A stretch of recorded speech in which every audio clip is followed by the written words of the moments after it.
Baik, kita akan mulai, Bapak-bapak dan juga peserta. Kita akan mulai di sesi keempat dengan peserta kita, Gusti Suryadi dari Lapas Kelas 2A Curup Bengkulu. Bengkulu. Kita akan beri waktu terlebih dahulu kepada peserta untuk mempresentasikan rancangannya. Waktunya maksimal 10 menit. Kita mulai dari sekarang. Silakan. Assalamualaikum warahmatullahi wabarakatuh. Selamat, Waalaikumsalam warahmatullahi wabarakatuh. selamat pagi dan salam sejahtera untuk kita semua. Yang saya hormati Bapak Ali Usman SHMH selaku penguji pada hari ini. Yang saya hormati Ibu Nurlaila Lubis SHM MKOM selaku coach dan juga bertindak sebagai moderator pada hari ini. Yang saya hormati Pak Lukas Andriadi AMD IPSH selaku mentor dan beliau juga sebagai Kepala KPLP Lapas Kelas 2 Curug. Saya perkenalkan diri terlebih dahulu, saya Gus Suryadi, CPNS, penjaga tahanan, unit penempatan di Lapas Curug. Saya mulai dari latar belakang, jadi alasan penulisan rancangan ini adalah, ini ada 3 isu yang saya identifikasi. Pertama, ada keterbatasan tampilan dan informasi pada situs Lapas Kelas 2 Curug. Selanjutnya saya akan paparkan secara detail isu yang saya identifikasi. Pada isu yang pertama adalah keterbatasan tampilan dan informasi pada situs Lapas Kelas 2 Curug. Dari ketiga isu tersebut, saya pilih menjadi satu isu yang prioritas menggunakan teknik menepis isu APKL, itu yang mana teknik APKL ini merupakan metode untuk mengukur suatu isu berdasarkan 4 aspek, yaitu aktual, problematik, kekhalayakan, dan kelayakan. Dari analisis saya temukan ada satu isu yang prioritas yaitu keterbatasan tampilan informasi dan informasi pada situs Lapas Kelas 2 Curug. Saya melakukan survei online dan wawancara kepada admin pengelola situs, Mohon yang maaf, Gusti. mana Gusti, mohon maaf, waktunya 3 menit lagi. Mungkin langsung beralih ke analisis isu. baik Bu, terima kasih. Jadi untuk menemukan akar-akar penyebab dari isu yang saya temukan, saya menggunakan fishbone diagram. Isunya adalah keterbatasan tampilan pada informasi dan situs Lapas Kelas Curug.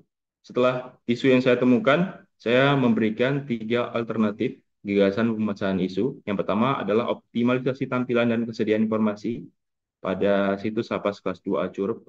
Saya gunakan teknik penepis gagasan dengan metode McNamara yang ada 3 aspek di sini, aspek efektivitas, kemudahan, dan biaya, dan diperoleh eh, gagasan yang paling baik adalah melalui tadi teknik analisis tadi di rancangan saya, itu optimalisasi tampilan dan kesediaan informasi pada situs Lapas Kelas 2 Curug untuk mewujudkan pelayanan yang prima. Jadi kesimpulannya adalah isu yang saya pilih itu berdasarkan teknik analisis APKL, keterbatasan tampilan dan informasi pada situs Lapas Kelas 2 Curug, dan gagasan pemecahan isu yang paling baik adalah optimalisasi tampilan dan kesediaan informasi pada situs Lapas Kelas 2 Curug untuk mewujudkan pelayanan yang prima. Mungkin sekian dari saya. Itu Bu. Wabillahi taufiq wal hidayah. Assalamualaikum warahmatullahi wabarakatuh. Saya serahkan kembali ke Waalaikumsalam moderator. warahmatullahi wabarakatuh. Baik, terima kasih atas paparannya, Saudara Gusti Suryadi. Selanjutnya kita akan memberikan waktu kepada Bapak Mentor, Bapak KPLP Lapas Kelas 2A Curup, Bapak Lukas Andriadi untuk memberikan penguatan atas apa yang sudah disampaikan oleh Saudara Gusti. Waktunya maksimal 5 menit, Bapak. Silakan dimulai dari sekarang. Terima kasih. Apa suara saya terdengar, Ibu? Ya, Izin? Ya, ya terdengar Pak, silakan. ya. Assalamualaikum warahmatullahi wabarakatuh. Selamat Waalaikumsalam. pagi, salam sejahtera semua. Yang saya hormati Bapak Penguji, Bapak Ali Usman, dan Ibu Kus, Ibu Nurlela Lubis, dan anak peserta didik kami, yaitu anggota jaga di Curug sebagai peserta, yaitu Gusti Suryadi. Baik, yang pertama, terima kasih atas waktunya yang diberikan pada kami untuk bisa ikut terlibat dalam evaluasi rancangan aktualisasi beserta utama Gusti Suryadi.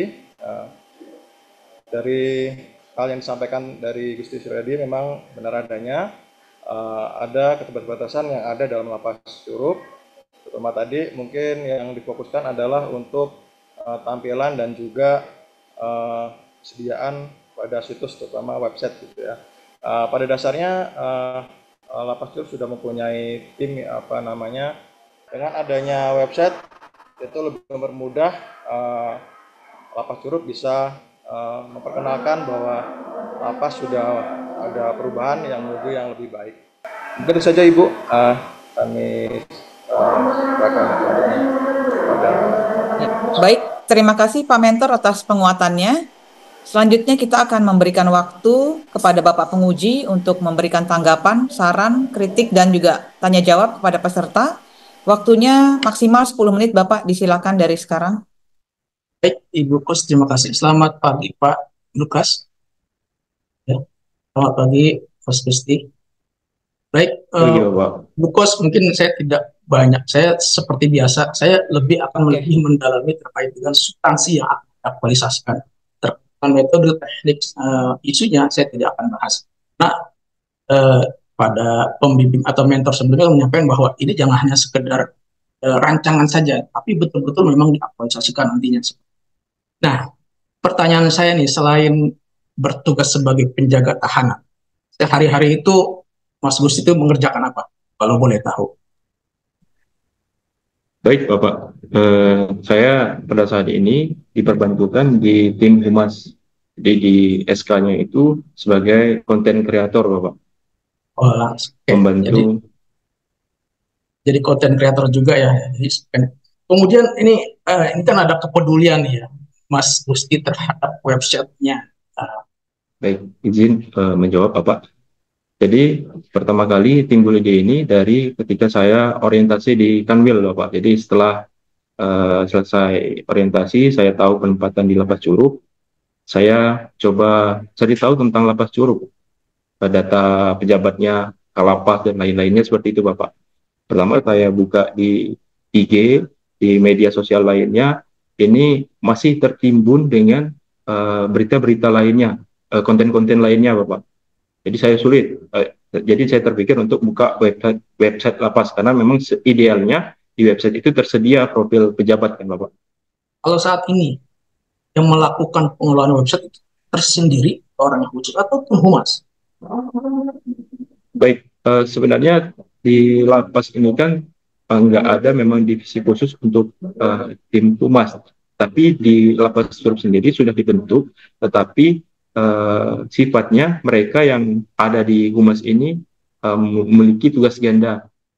Ya, jadi penguasaan terhadap sebagai admin itu mungkin boleh dikatakan mungkin perlu keterampilan khusus juga ya terhadap pengelolaan website, karena memang terkait dengan tampilan website juga BPSDM juga pernah menjadi bukan masalah menjadi kritik bahwa oh ini tampilannya kurang bagus seperti ini warnanya segala macam. Nah, memang kadang-kadang juga pengelola ini juga suka merasa gimana ya, karena ini juga biasa tergantung selera ya, tampilan website itu juga dari warna, bentuk tulisan segala macam itu kadang-kadang juga masuk ke dalam selera si pembuatnya atau pengelola atau adminnya. Nah, kemudian ini dalam rancangan kegiatan saya yang baca di rancangan kegiatan itu dilakukan diskusi dengan tim humas terkait masalah dan dilakukan diskusi juga dengan bagian pegawai terkait dengan pengumpulan data yang dimana data itu nanti sebagai bahan informasi ya yang dipublikasikan tentu melalui website ya.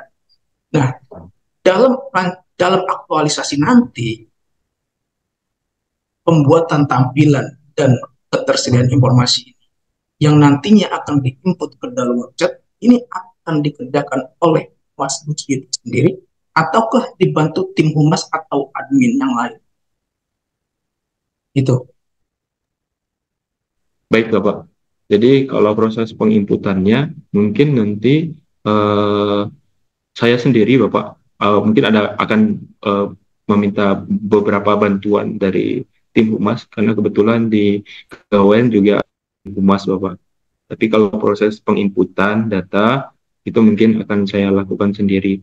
Tapi sebelum melakukan penginputan data itu terkait dengan kerjasama, meminta pendapat, terus validasi data, tentu saya akan melibatkan tim humas, Bapak. Tampilannya gimana terkait dengan tampilan? Seperti saya yang tadi kan, baik bentuk warna segala macam ini, kan seleranya tentu berbeda. Ini dikerjakan sendiri atau oleh orang lain atau humasnya nanti tampilannya ini? Karena kan ini aktualisasinya kan Mas Gusti, harusnya Mas Gusti yang mengerjakan. Siapa Mungkin Pak? dikerjakan sendiri dalam waktu yang dekat gitu. Mungkin ya Bapak, saya akan juga kerjakan tampilannya sendiri Bapak. Nah, kemudian ini sedikit juga nih Bu, sama juga nih ya. Mungkin apa enggak terkait dengan Iya, peraturan ya. Undang-undang iya, ASN ini masih mencantumkan juga Undang-Undang iya, nomor 5 ya. iya. Ini Luput memang ya dari saya ya. iya, tapi memang tapi harus saya sampaikan kan, saya sudah Iya, baca kan, kalau saya betul, sampaikan betul, saya salah juga kan, betul walaupun Pak. mungkin dianggapnya nggak penting atau segala macam, tapi buat saya yang penting sudah saya sampaikan bahwa Undang-Undang Iya, Nomor 5 itu sudah dicabut ya. Apalagi kita pembuatannya saat ini kan Undang-Undang dicabut, iya, tapi kita masih mencantumkan itu. Memang pasalnya saya baca sama, hanya tidak ada di pasal 10 sama pasal 10 juga, tapi undang-undangnya sudah dicabut. Jadi baikkan saja itu. Jadi saya akan sampaikan dari beberapa juga iya, sama. Itu kemudian juga undang-undang juga kan sudah dicabut, itu kan masih dimasukkan undang-undang pemasyarakatan nomor 12 padahal sudah dicabut dengan undang-undang nomor 22, betul nggak? iya, Ya, itu menjadi catatan aja ya, jadi nanti iya, perbaiki karena walaupun gimana rancangan ini kan dibuat saat ini, jadi aturan-aturan yang sudah memang dicabut ya sebaiknya disesuaikan saja. Kemudian pada tahapan laporan aktualisasi nanti saya bisa sajikan tampilan website yang saat ini sebelum aktualisasi dilaksanakan, nanti disandingkan dengan tampilan website yang sudah diaktualisasikan. Ini sebagai bukti bahwa ini yang sebelum dan ini yang sesuai. Itu masukan dari saya. Oke, itu aja Ibu Kos ya. Baik, Ini saya rasa iya, cukup ya. iya. Baik, terima kasih Pak Penguji atas masukannya dan kritiknya tadi ya. Undang-undang mohon direvisi ya, berarti Gusti ya, Undang-Undang ASN dan juga pemasyarakatan. Dan juga nanti setelah ini bisa koordinasi dengan tim Humas dan mungkin dengan tim IT ya, karena kan yang mengelola juga kan IT juga ya, di sana ada ya tim IT-nya ya. Oke, baik, tapi Mungkin arahnya ke situ. nanti di rancangannya berarti diperjelas lagi bahwa Iya, itulah yang dilakukan gitu. Jadi ya, jangan sampai saya beranggapan bahwa ini terkait dengan informasi juga yang ditampilkan gitu. iya, Ya, iya, dan belum dijelaskan belum di ke arah. rancangan, ya Iya, rancangan kegiatannya sedikit dirubah, iya, dijelaskan lagi itu. iya. Nggak Di bab melebar. 2 nanti Hmm, ya, di bab 2 nanti tolong di apa lebih didetailkan lagi ya Gusti ya, apa yang akan dilakukan seperti itu. Baik, Siap nanti Bapak. kita akan apa namanya di coaching berikutnya akan kita lebih bahas lebih lanjut. Terima kasih Bapak Penguji dan juga terima kasih waktunya Bapak Mentor, juga kepada peserta terima kasih atas presentasinya. Saya sudahi sesi keempat pada seminar rancangan evaluasi hari ini. Terima kasih. Wabillahi taufiq wal hidayah. Wassalamualaikum warahmatullahi wabarakatuh. Waalaikumsalam. Waalaikumsalam warahmatullahi Pada wabarakatuh.